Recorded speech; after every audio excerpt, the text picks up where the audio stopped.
Hello and happy Tuesday. Thank you so much for joining us. I'm meteorologist Leah Pizzetti, and this is Weather Out West, our hour-long show where we walk you through what's happening weather-wise across the western United States. We'll have the latest forecasts from the Pacific Northwest to the Mountain West, and California and Arizona in the Southwest. Today we start in Denver, where our meteorologists on the ground in Colorado are tracking a break from the hot and dry conditions, but showers are moving into the state, now prompting flooding concerns. We begin with meteorologist Kathy Sabin in Denver. Hello from Denver, Colorado. I'm 9 News Weather Impact Team meteorologist Kathy Sabin, and we're tracking some changes in the weather. After 3 days with temperatures near 100 degrees, finally some relief in the form of cloud cover and rain. And we need the rain. Things are drying out considerably with high pressure as our dominant feature for the last few days. But as that high begins to migrate a bit, the plume of tropical moisture from the south will finally move north back into Colorado. Now, the problem is the steering winds aloft with a pattern like this are weak. So these storms move slowly and will be capable of producing rain, which is a good thing, but heavy rain to the point where we're worried about localized flooding and flash flooding. So this is what we call the seasonal monsoon, that wind shift that allows for moisture from Mexico to stream northward as high pressure, the flow around it clockwise, pulls that moisture up. Now we're seeing a couple of fronts to the north of us that are triggering some strong storms. We will tap into a little bit of that energy and moisture later today as we go under level 1 of 5 for a marginal risk for storms that could have more than just that heavy rain potential. Tomorrow, the severe threat will lift to the north of us and not be as big of a factor. But today, storms with gusty, damaging thunderstorm wind gusts to 50 and 60 miles per hour, not out of the question. Some heavy rain is also likely and also some lightning. We'll see a mostly sunny start, then a mostly cloudy afternoon with isolated thunderstorms today and then widely scattered slow-moving thunderstorms on Wednesday with a potential weather impact alert issued, not just for the big cool down, but because of that heavy rain potential and because of the flash flood threat, especially in some of the burn scar areas. So we'll look for cooler weather on Wednesday and Thursday with a chance for rain ahead of a warming trend with sunshine and highs back in the 90s by the weekend. It wasn't just humid or muggy this morning. It was exceptionally humid for us in Denver. Now we had a dew point. That's a measure of the amount of moisture in the atmosphere. We're going to get into the nitty gritty about why this is the key number that you need to use when it comes to humidity. But we had a 66-degree dew point in Denver this morning. That ties our highest dew point in Denver since 2008. Again, highest dew point in 17 years this morning in Denver. Now, because we're at altitude, that's not equal for us at sea level. A dew point of 66 is equal to a 71-degree dew point at sea level. That meant this morning it was more humid based on that 71-degree dew point than Dallas, Nashville, Chicago, and Oklahoma City.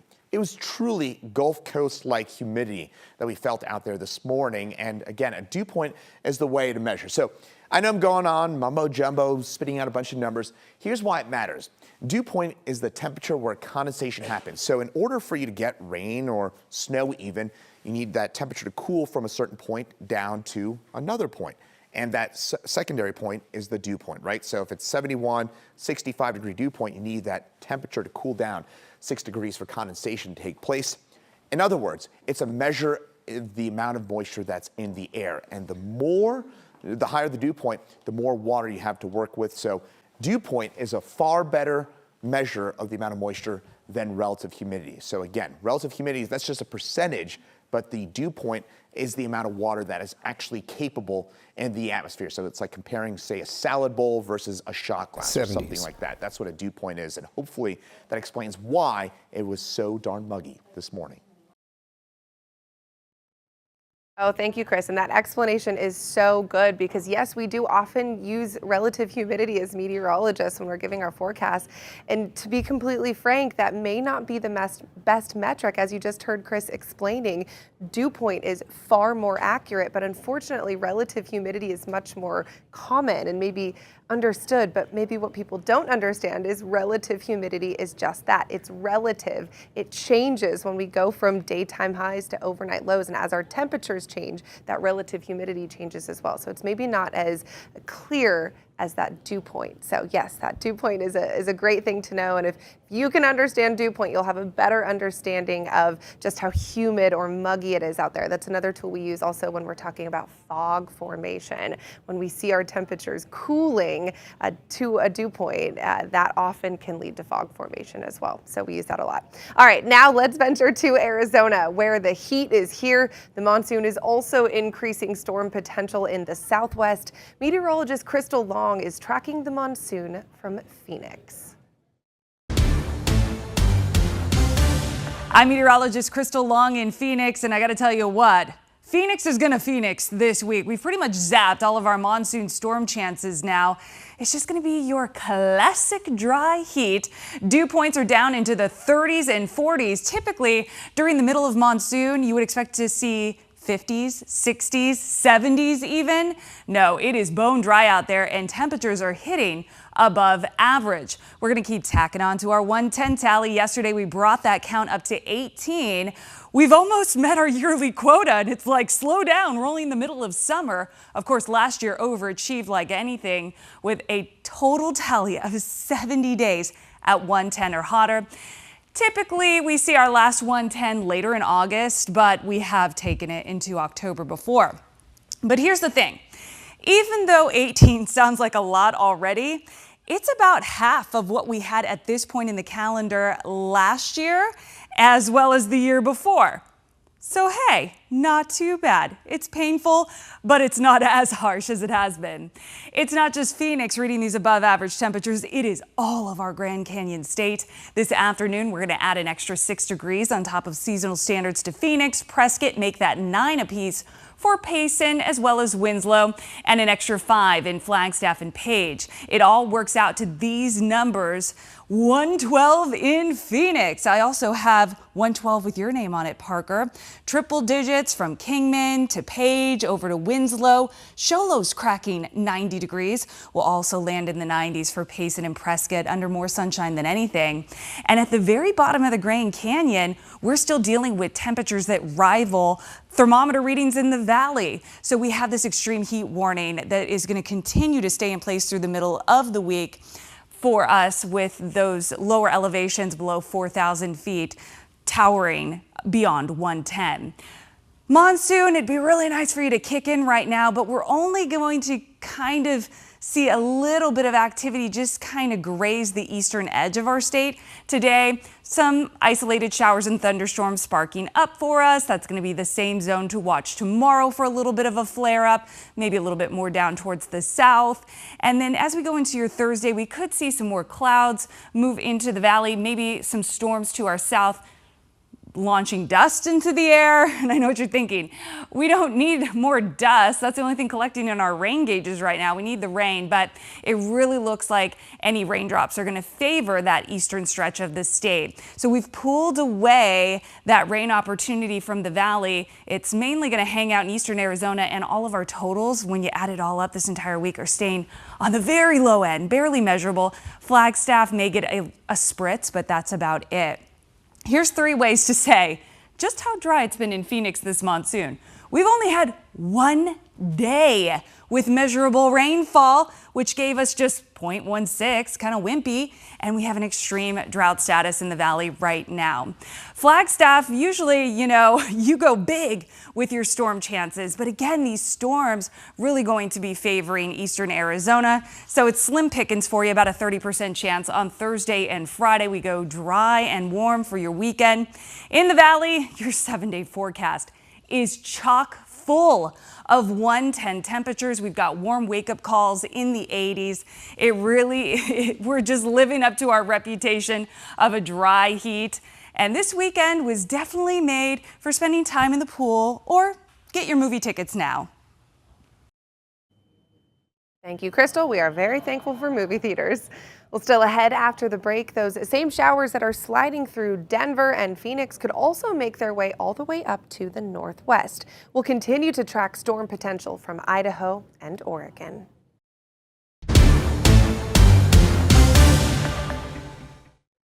Welcome back to Weather Out West. Hot conditions are present in the state of Idaho today. Plus, storms are also expected to increase in the northwest in the next few days. Tyson White joins us now from Boise with a look at that heat and how that plays a role in thunderstorm potential. Well, hi there, I'm Tyson White from KTVB out here in Boise, and we are taking a look at our Idaho Weather Watchers Facebook page. This is a photo sent in from Brian Losness, and he put this photo of some rain shadows against the sunset out there. Just a beautiful mix of colors out there. You got the dark on the left-hand side, the reds on the right-hand side, just kind of mixing there in the middle. Just a beautiful shot out there. Thanks for sharing that to our Idaho Weather Watchers Facebook page, Brian. Taking a look around our region this morning, or this afternoon that is, I guess you could say, sky cams here in the Boise area showing some kind of filtered sunlight here. I'm seeing some of those kind of high clouds out there towards the west. That's some of the leftover moisture that's been pushing through the area throughout the last few afternoons out there. Going up to May Marina, May and McCall out there, just a beautiful sunrise this morning. Some nice pretty clouds out there in the foreground, and then just a nice day to spend out on the dock out there, up to the mid 60s for much of the day out there for them. Here at the Redfish Lake camera, always looking beautiful as ever out here at the visitor center. Just nice pristine water out there. Nice day to go jump in the lake too. Going to be warm out there for much of southern Idaho. Here is one of my favorite cameras here, Highway 55 at Smiths Ferry, just showing some of the activity along Highway 55 going up into the Long Valley area. Just beautiful scenery there in the mountains. It's a great day to get out in the mountains. It'll be a bit cooler out there as well. Taking a look at our daily almanac for today, we're going to be right on par with average. 96 is what we're expecting here for the Boise area. Average is about 95. We won't be close to the 104 degree temperature, record temperature that is from back in 1934 here in the Boise area. However, other areas of the Treasure Valley could be pushing that century mark as close, even as far as 101, 102 out in the Weiser area. We'll talk about that in just a minute. Your Treasure Valley day planner by about the noon hour, 84 degrees, then up to about 96 degrees by the afternoon. The afternoon, that's when we're going to start seeing some of those scattered showers, thunderstorms from the Owyhee Mountains pushing up, some of that moisture coming up from the Pacific that's been pushing in along with the heat that's been causing some of those stronger thunderstorms out there in those areas of the higher terrain. Down in the Magic Valley, things are looking a bit decent, a little bit better here. 77 this morning is what we were seeing, up to about the mid 80s for the noon hour, and then up to the low 90s for the drive home this evening. Temperatures here and are staying a little bit below right about average for this time of year here in the Magic Valley, and the threat of thunder showers here is a little less than what it is in the Treasure Valley. Northwest Satellite Radar been showing those scattered showers throughout the morning time, as well as up in the central mountain areas too. We'll see that continue into this afternoon. Futurecast paints a little bit better picture of that. Taking a look at that, pushing it through this afternoon to about 6 o'clock. That's when we started seeing some of those showers popping up here in the west central mountains. That's when we could see a rumble of thunder or two near Stanley, up into McCall, Cascade, and then of course down in the Owyhee Mountains, as well as the Malheur County area in eastern Oregon. That clears up through the middle of the night, and then as we push through tomorrow afternoon, again, we see that repeat again. About 4 o'clock in the afternoon, we see those scattered showers popping up in the Owyhees once again as that moisture continues to build and push up from the southern portion. And again, central Oregon and eastern Oregon also see a greater chance tomorrow afternoon for more thunder showers out there too. Here in the Magic Valley for today, though, temperatures in the low to mid 90s. Gooding in the hot spots, 97 degrees out there, partly cloudy skies throughout the morning. Central Mountain locations, 85 degrees. Stanley could see that scattered shower or two throughout the afternoon. And then the West Central Mountains also seeing that scattered shower, mid 80s for the Long Valley area. 99, the hot spot for Brighams up there. That'll be the greater chance for a thunder shower there. Here's where those triple digits come into factor. 101 up in Weiser, 100 in Ontario, 100 in Emmett, getting close there in Caldwell and Ample as well. This afternoon, we'll keep an eye on the southern skies out there to see those thunder showers building up over the Owyhees. 96 degrees here for the Boise area. Then taking a look at your 7-day forecast, we've got 96 today and tomorrow. We see that chance of showers continue and thunder showers through the later portion of this week. But then look at Thursday. We see temperatures starting to cool off a bit. We see a cooling trend into the weekend. Then Saturday, we start seeing a drying trend that's going to kind of build up and move through early in the weekend. And then by Sunday, we start seeing temperatures that are below average out there. Really kind of an unusual start to August here in southern Idaho. Thank you, Tyson. Nearby Oregon has similar hot and stormy conditions. Meteorologist Rod Hill is in Portland with a look at the timing of those storms in Oregon, plus how that plays a role in the increased risk for fire. Another beautiful sunny start here in the Rose City. I'm meteorologist Rod Hill. We're on a sunny run. We're also on a run here in Portland of each day becoming a little bit warmer, 86 on Monday. We have today's high up to about 92. So if you're in our part of the Pacific Northwest, you're going to be getting toasty. We've had a mainly dry start really across both of our two states on this Tuesday. Radar has been showing not thunder and lightning, but some rain showers migrating up close to the east flank of the Cascades. We'll keep an eye on that. This general area of central and eastern Oregon under the gun again today for likely scattered thunderstorm development. We expect this to start really firing up later this afternoon. And like we saw on Monday, storms will come from the south and then migrate up to the north. This is the red flag warning or fire weather warning area from the Weather Service, including much of Deschutes County. That's our playground area of Bend and Sun River over in Central Oregon, and then also out in Burns and Baker City. Yesterday, we have confirmation that thunderstorm activity did lead to new fire starts. Now, information into our newsroom on this Tuesday says that luckily so far none of it looks like it overly amounts to too much, but eyes will be on the potential of new fire starts again later this afternoon into this evening. And from the National Weather Service, this is in green, their convective outlook, which is where thunderstorms can develop, and they extend this possibility all the way down into Medford and southern Oregon a little bit later today. No rain chance in the gorge, no rain chance in the valley. Portland, Salem, or Vancouver will be dry, and the coast will be dry. Here's Futurecast 5 o'clock this afternoon, showing eastern Oregon and maybe central Oregon. Scattered showers develop, and then they fade out in the evening as temperatures start to cool down. But then again tomorrow, Wednesday afternoon, 4 o'clock, everything refires. And the models continue to like the refiring tomorrow, if you will, happening farther and farther off to the west. So here's some thunderstorms tomorrow afternoon in Medford, some action around Bend. This will be Santiam Pass in the Cascades. And could some of this action Wednesday evening spill into the Willamette Valley? Absolutely. In fact, we'll stop it. This is coming up on midnight, Wednesday overnight, getting into Thursday morning. That could be a kind of a rogue thunderstorm that's firing in parts of the Willamette Valley. And then Futurecast shows not thunder or lightning, but clouds and maybe some rain shower activity around Portland Thursday morning. And wait, there's more. And then you get close to noon on Thursday, and here's some action along the Washington Cascades that could throw some rain up towards Seattle. Now, obviously, from Eugene up to Seattle, a lot of territory, right? So the odds of any one particular spot saying, hey, we've got rain, is not very good. But odds are, I think, decent that we'll see at least some scattered rain areas and maybe even some thunder and lightning in the Willamette Valley Wednesday overnight into Thursday morning. So that's the main thing we're really tracking. Here are the cameras on this Tuesday. Just beautiful weather. Another clear sky start along the coast and a sunny day. Our Snook Winds Casino Resort camera. Beach temperatures could get all the way up to about 60 degrees. Hey, if you don't know, in July and August, they have a summer camp of skiing and boarding up at Mount Hood. Kind of unique for the entire country. And look, these are all skiers up there in what's called the Palmer Snowfield at 7,000 feet this morning. Past temperatures in the Cascades are going to be warm, probably hitting 80 degrees today. There's downtown Portland. There's some wine country from the Salem Tasting Room in Sherwood. And there's our state capitol building. Our coast forecast today, temperatures getting up to about 70 degrees. Inland forecast numbers for Portland, 92. Could be back-to-backers, 91 tomorrow, another hot one. That rain chance into Thursday morning. And then that opens the door for a much more pleasant weather pattern Friday, Saturday, and into our weekend.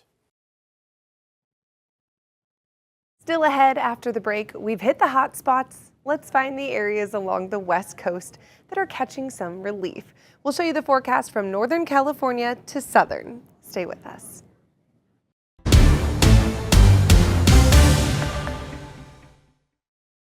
Welcome back to Weather Out West. I'm your host, meteorologist Leah Pizzetti. We hit the heat. Now let's find some cooler weather. Next, we venture to Northern California, where a few storms could sneak into the region. But as meteorologist Rob Carlmark shows us, overall, conditions in and around the Sacramento area have been pretty mild this July so far, and that continues. Hello, I'm meteorologist Rob Carlmark in Northern California, where the weather's been really good for such a long time. You know, usually we've got some sort of issue, whether it's heat or smoke or pollution or, gosh, we all know a lot can happen, but that's not really been the case. So regionally, we've got morning fog and afternoon sun along the coast. The afternoons have been really good. For the valley locations, some morning clouds out in a region called the Delta where two big rivers come together and then out to the ocean. So it's low lying, so early morning clouds are able to set up there. Afternoon chance of showers and thunderstorms for the foothills and the Sierra. And there still is a background fire risk in the Sierra for something called dry lightning, where you get lightning without rain. And that's always a fire risk because even though we're not looking at extreme fire conditions, it's always lurking in the background because it hasn't reasonably rained since basically May. So what we're looking at is the Sacramento area, just as an example of one of the big headlines for our local area, which is how cool it's been. We've had lots of days in the 80s and low 90s, which is not normal for around here. We're usually in the low 90s or above, and it's been just clear, nice. It's been just such a good July, and the coldest start to summer in San Francisco since 1965. So as you would imagine, for some of the things that we're usually having to deal with at this point of the year, yes, we've had a lot more acres burned across the state compared to, say, last year, but most of that's been Southern California. So in Northern California, things have been looking good. As a result, for smoke in the area, it's been very low key for many, many weeks in a row. Most of your smoke related issues are related to fires burning in other states nearby. So we're in pretty good shape. Also for pollution, things have not been that bad because we've had a daily evening breeze. So you can look all across Northern California from some of the cameras that we utilize, and things have been good.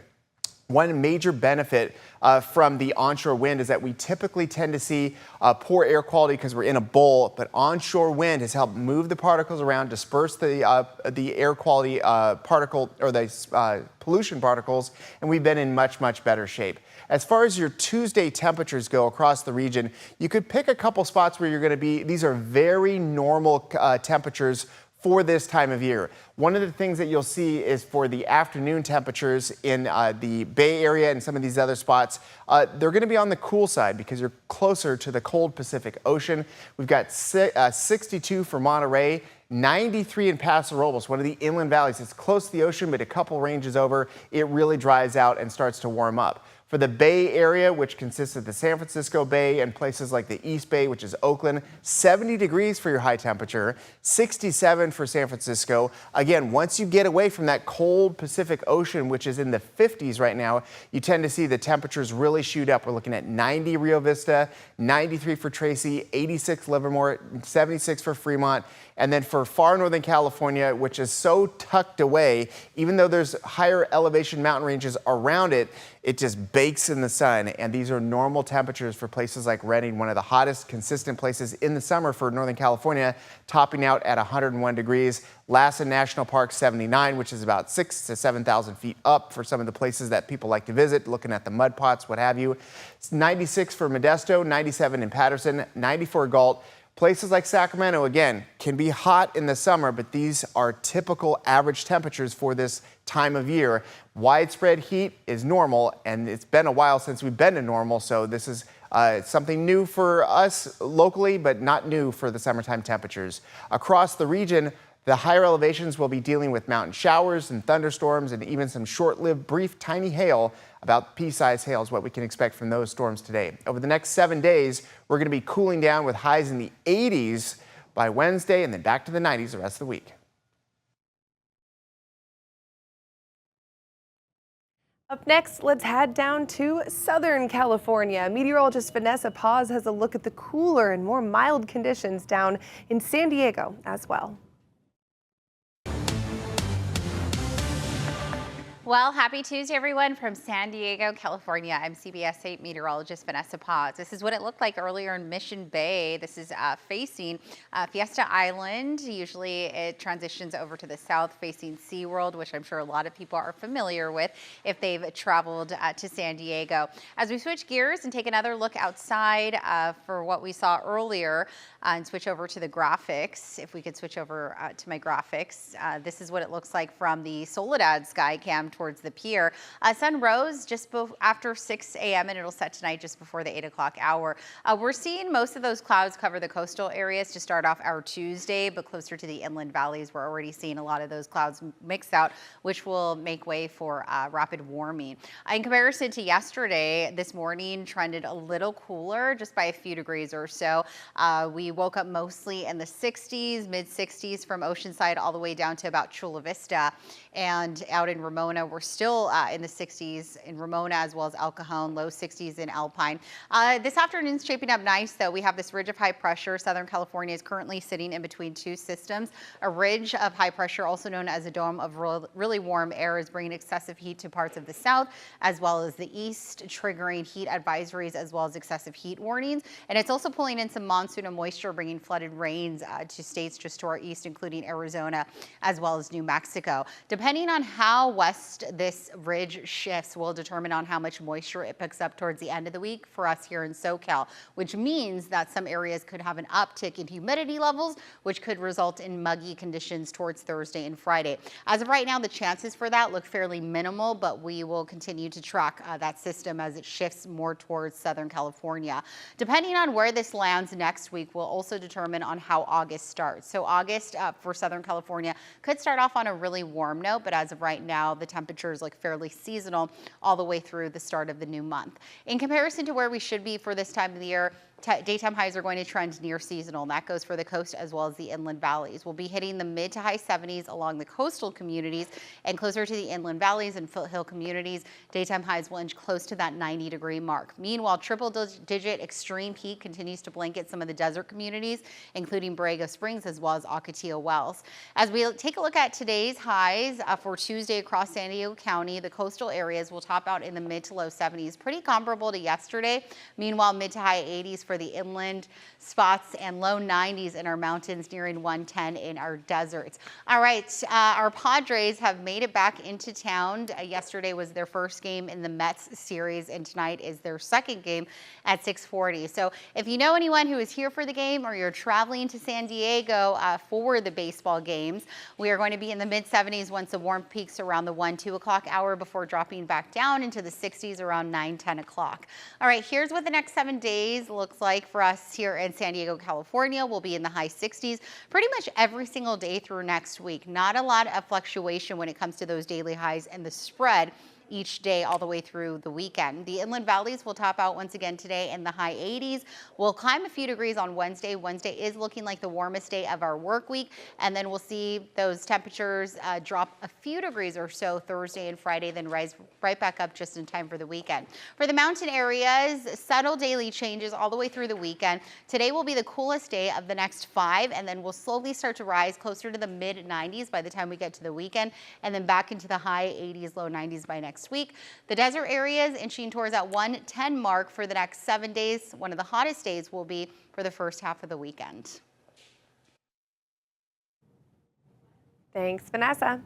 Up next on Weather Out West, the great state of Washington is in its sweet spot. July is normally dry and sunny, but showers are also tracking into the region. We'll show you the timing of those storms. Then later, we'll head above the atmosphere with a look at a new satellite launch planned for this week.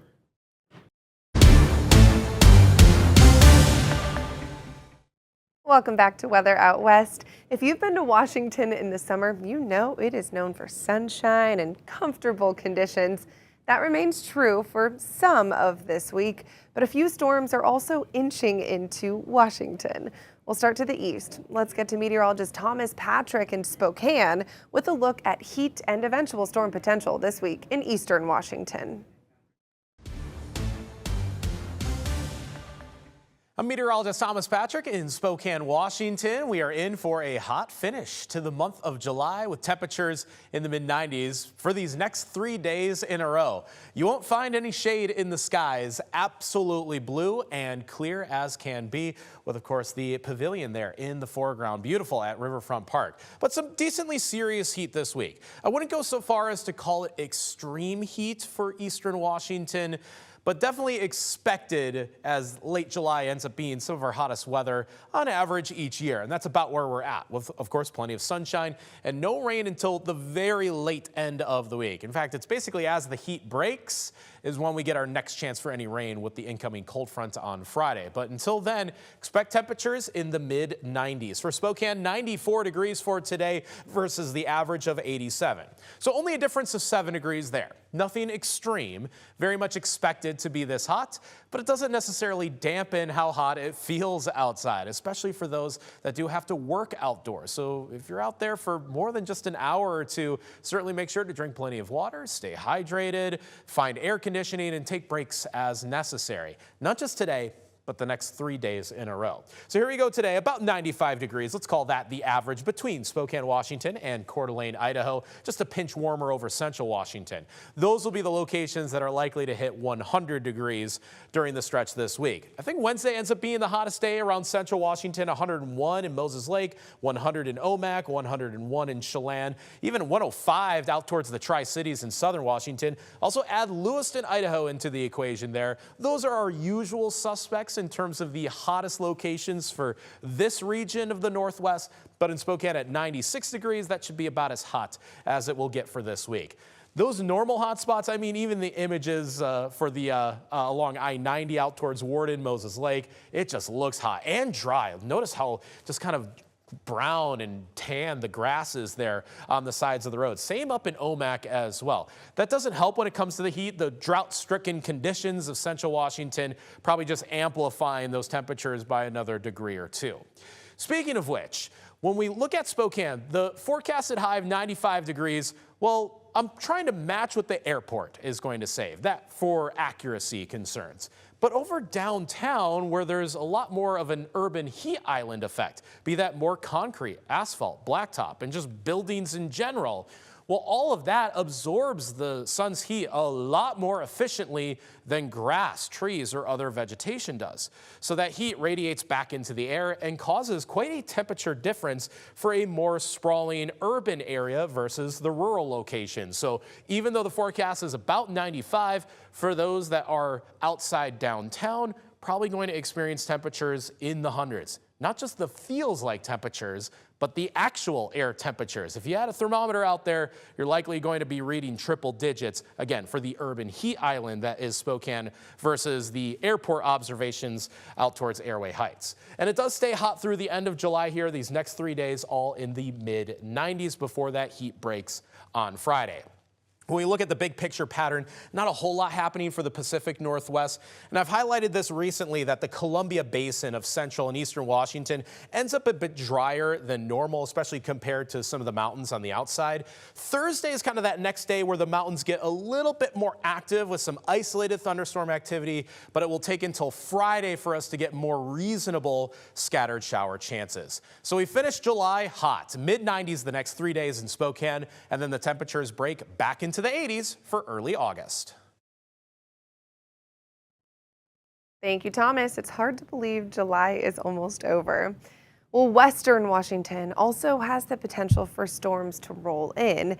Meteorologist Rich Marriott is in Seattle with a close eye on the track of rain potential.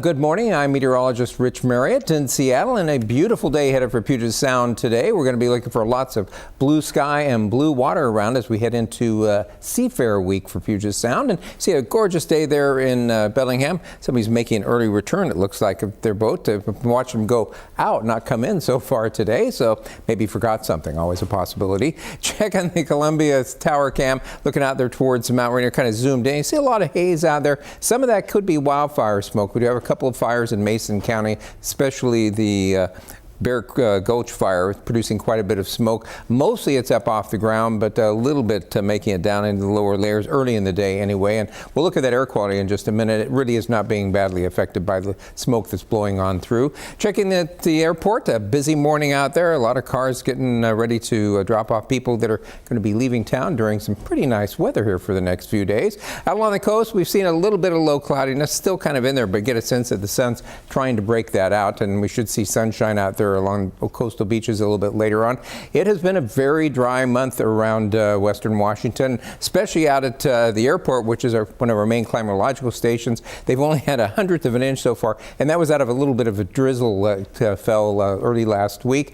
Elsewhere, well, it was dry out there at Hoquiam, which is normally a very wet place, and Bellingham did pick up a little bit from systems passing largely through southern BC and a little that came off the Cascades, but they're still almost a half an inch behind for the month. But overall, this is the driest time of the year. The last week of July, first week of August is when we've seen the least amount of rain out at the airport, over its 79-year record. And you can see yesterday is now an 80-year record. There was no measurable rain yesterday. There won't be today either, so it'll stay one of the driest days at only 5 times in the last 80 years after we get through today. But there is a chance we might see some showers possibly moving into Puget Sound, just a few of them as we head towards Thursday on that last day, which could affect that count. But still, you have to get it in the gauge out of the airport for it to count, and that's kind of iffy at this point. Looking at our first alert 7-day forecast, you can see what I'm talking about. Sunny and warm the next couple of days, and then we do start to see quite a few showers developing in the Cascades on Wednesday, and then even more Thursday, and some of those could drift out to the lowlands later Thursday and into early Friday. So we'll keep close watch on that. It does dry out and cool down as we head into that Seafair weekend, though, so that's good news in terms of the rainfall. And sitting out in the sun all day, a little bit cooler temperatures aren't bad either. Checking the satellite image this morning, we do have this big low pressure area out here in the Gulf of Alaska, not moving at all. It's been sitting there this week. It's going to stay there. What has changed is we have seen this high pressure build in from the central portion of the U.S.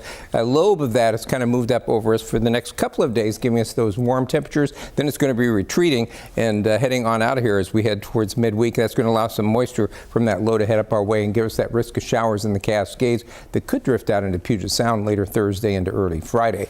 Checking that shot from Tacoma, you can see that smoke haze out there in the distance. If we look at the smoke model, you can see if we put that into motion between now and this evening, kind of spreads out. We do see that, especially near the fires themselves, where we're going to see those big concentrations, but overall not really affecting the air quality over Puget Sound itself. You can see it's still pretty widespread as we head towards tomorrow, but if we look at the forecast air quality for today, only one station actually is kind of expected to go into the moderate range and then just barely into the moderate range. Everybody else has good air quality, and tomorrow maybe a couple more stations, but those are a little bit farther to the north anyway, so they might be seeing smoke from some of the Canadian fires. So overall, a forecast for today that does call for sunshine and a little warmer, upper 70s, low to mid 80s, some upper 80s as you get away from Puget Sound towards the Cascade foothills.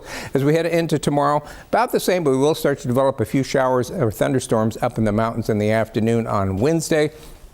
Thursday, we're going to be looking for partly sunny as we'll see more showers, more active afternoon in the Cascades on Thursday, and those could drift out into Puget Sound later in the day and into the early morning hours on Friday. It does look like temperatures will cool back to the mid to upper 70s, and then as we head towards the Seafair weekend, we're going to be looking for things to clear out to partly sunny in the afternoon Friday, and then morning clouds and afternoon sun for Saturday and Sunday. High temperatures mostly in the mid 70s. Partly sunny Monday, but we might see a chance of a shower moving in later in the day. Those high temperatures holding steady in the low to mid 70s. Thank you, Rich. Well, that was a look at West Coast weather. Let's take a step back and talk about the national story and excessive heat in central and southern United States. After the break, we'll have a look at the hottest parts of the country.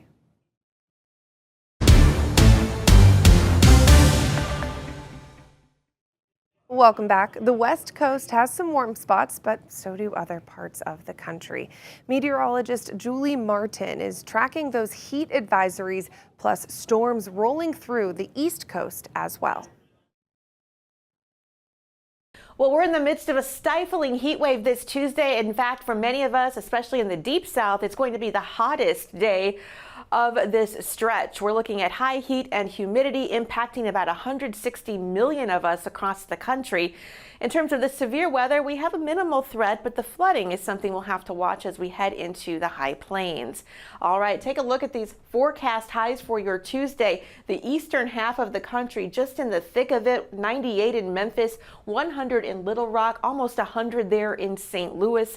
And those feels like temperatures are part of the problem here. We've got plenty plenty of humidity, tropical air in place. That is going to make things really unpleasant and dangerously hot throughout the day today. Look at this. This is 4 o'clock in the afternoon from Des Moines all the way to Little Rock. Up to 115 degrees is what it's going to feel like outdoors. This is the kind of heat that you cannot be outdoors for any prolonged period, exercising, working outside. You have to take plenty of frequent breaks.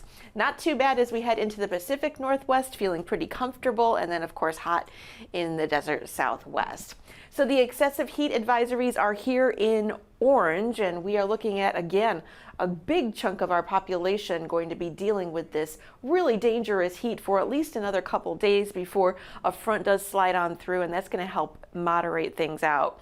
Looking at our outlook, this is the good news, right? We're going to see some much cooler temperatures, at least according to our temperature outlook, by the time we head into that first week of August. A lot of those same areas that were so hot looks like will start to cool down, and then the heat starts to creep back in as we head back into the second week of August.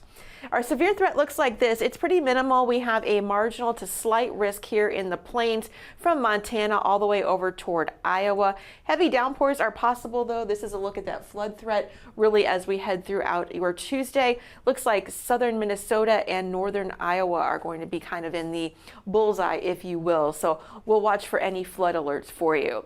All right, let's check out those forecasts as we head there to the west. We are looking at Seattle right around 80 degrees. Really nice weather for you. Spokane in the 90s, as well as Boise and Portland. You'll be dropping back into the 80s by Thursday. Sacramento looking pretty good. Sunshine and high 80s to low 90s. Beautiful weather there in San Diego, hot in Phoenix, as you might expect, 111 degrees on Wednesday.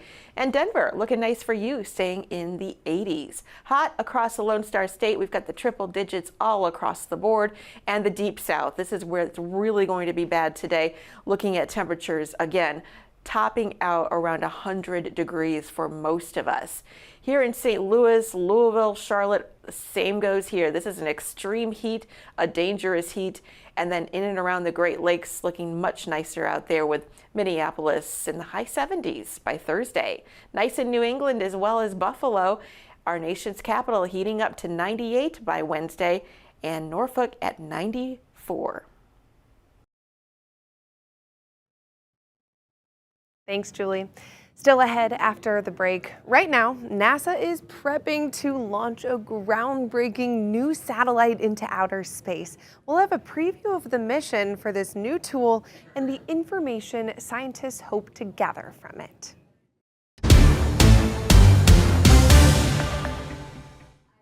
Welcome back. Right now, NASA is gearing up to launch a groundbreaking new satellite into outer space.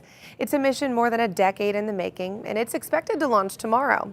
Janine Donaldson spoke with NASA's Disasters Program Manager about the launch and has a preview of what this information will bring back to us here on Earth. The countdown is on. On July 30th, NASA will launch its NISAR mission.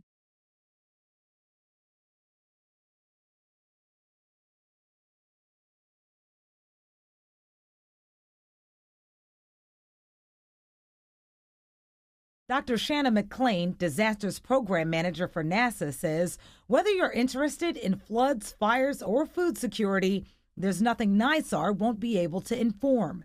The radar mission has a satellite with two eyes that are critical for understanding changes on Earth. One of the eyes is the S-band radar, a short band.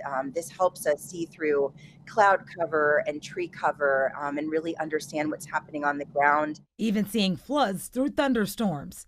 The other eye is the L-band or long band radar that helps understand changes happening underground. We can get insights on soil moisture, which is critical for crop production, right? Is there enough water in the soil or are we in a water scarce environment?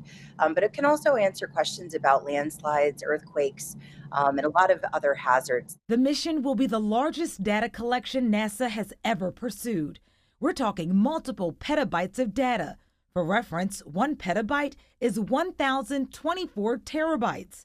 Entire teams have been dedicated to answering the question, how do you comb through all that data? There are a number of science teams that are working to build products, right? Like information, turning the data into actual insights and information that can be used. She says all the data will be openly available on NASA's data archive systems, helping gain insights on how to recover after disasters and make communities more resilient. I'm really excited about the opportunity to better understand the risk to natural hazards across the United States before we end up in a situation of disaster. You can watch the satellite launch from India on NASA Plus. Once again, that launch is scheduled for tomorrow, Wednesday, from India's southeastern coast. The satellite is the length of a pickup truck, will circle Earth 14 times a day, scanning nearly all the planet's land and ice surfaces twice every 12 days. It's incredible. If you want to watch the launch, as you just heard, you have to get up early, though. For us on the West Coast, it's going to be Wednesday morning at 4 a.m. You can watch that on NASA's YouTube channel. Well, that does it for us here on this Tuesday for Weather Out West. I'm meteorologist Leah Pizzetti. Thanks for being with us. We'll be back here same time, same place tomorrow.